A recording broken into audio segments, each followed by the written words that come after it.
السلام عليكم ورحمة الله وبركاته. اللهم صل وسلم وبارك على سيدنا محمد وعلى أهله وصحبه وسلم تسليما كثيرا. لو انتي أول مرة تشوفي قناتي ما تنسيش الاشتراك في القناة وتفعيل الجرس واختيار الكل عشان يوصلك كل إشعاراتي. النهاردة هنعمل مع بعض صينية بسبوسة زي بتاعة المحلات بالظبط، كأنك جايباها من محل الحلواني. هتطلع بمقادير مظبوطة ما فيهاش غلطة. لو انت البسبوسة مش بتنفع معاكي او بتطلع ناشفة معاكي، بعد الوصفة دي ان شاء الله البسبوسة هتطلع معاكي مية مية. هنبدأ الاول زي ما احنا متعودين بالشربات. نزلنا بكوبايتين سكر عليهم كوباية مية وهنرفعهم على النار. بعد ما يغلي هننزل بكيس فانيليا.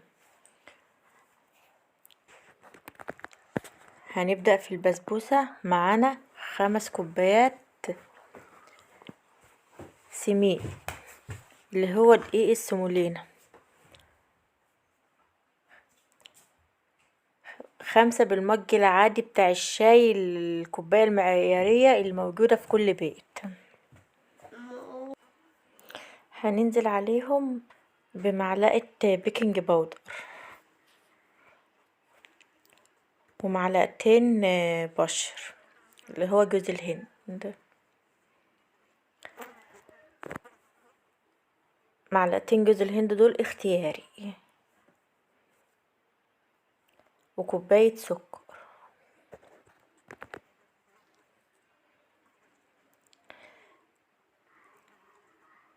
معايا كوباية الا معلقة سمنة. هنقلب المكونات الجافة اللي احنا حطيناها مع بعضها،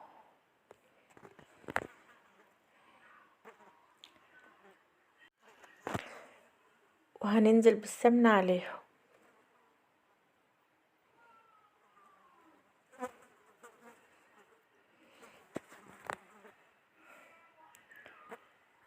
طبعا الاسباتولا هنا مش هتنفع، هنستخدم ايدين وما نعجنش، احنا يدوبك هنبس فيها كده.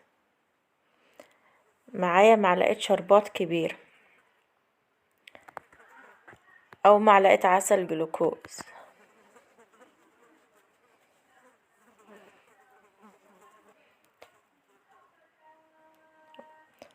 بعد كده نقلب بالاسباتولا. احنا اتفقنا نقلبها بس ما نعجنش فيها عشان ما نخرجش مادة الجلوتين اللي فيها وتطلع معانا البسبوسة ناشفة. هننزل باللبن تدريجيا. معانا كوباية لبن، هي هتاخد معانا من كوباية لكوباية وربع لبن.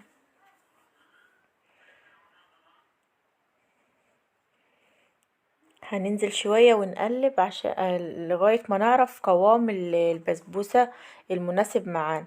احنا عايزينها طرية مش عايزينها ناشفة.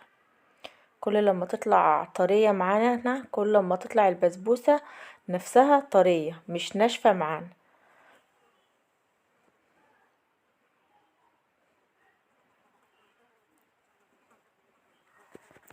انا كده كنت خلصت كوباية اللبن، هناخد كمان ربع كوباية عشان تطلع معانا طرية بالشكل ده كده.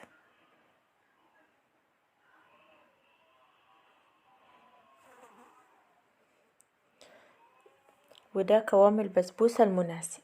هنجيب صينية وننزل بمعلقة سمنة فيها وندهن الصينية بالسمنة من الجناب ومن كل ناحية في الصينية بالشكل ده كده.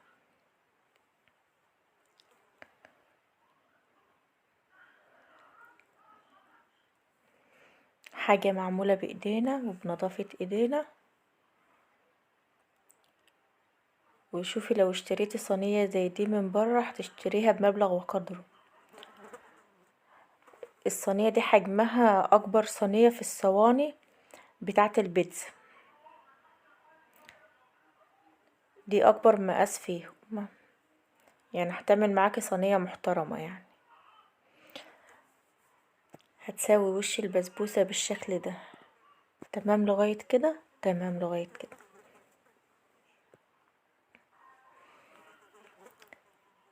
هنشغل الفرن من تحت بس لغاية ما تاخد لون من تحت ومن الجناب، نشغل عليها الشواية من فوق.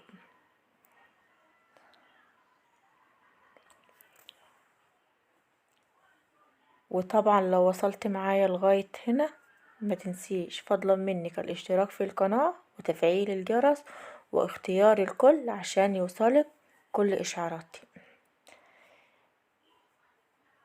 وده كده شكلها بعد ما استوت، والشربات معانا خفيف مش تقيل.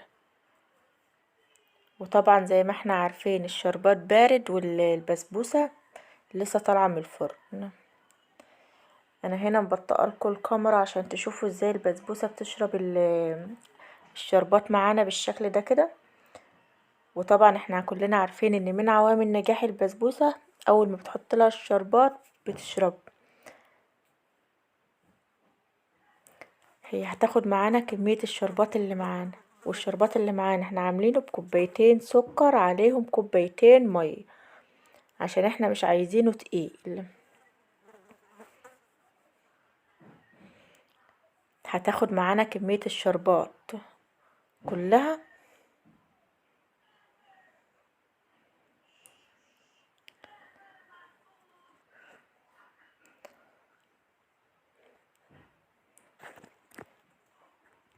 سبتها شوية لغاية ما هديت وشربت الشربات، ونقطعها بالشكل ده. عايزة تقطعيها مربعات ماشي او مثلثات، انا هنقطعها مثلثات.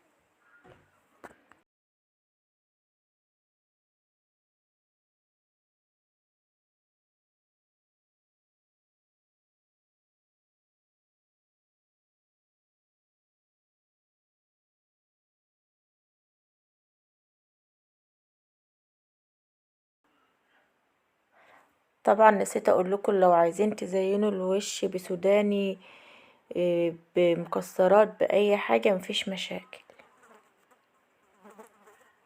بصوا شكلها وبصوا قوامها، واخده لون من تحت ومن فوق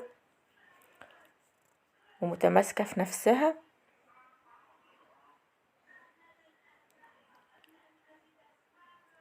بصراحة وطعم وريحة وحاجة كده تحفة.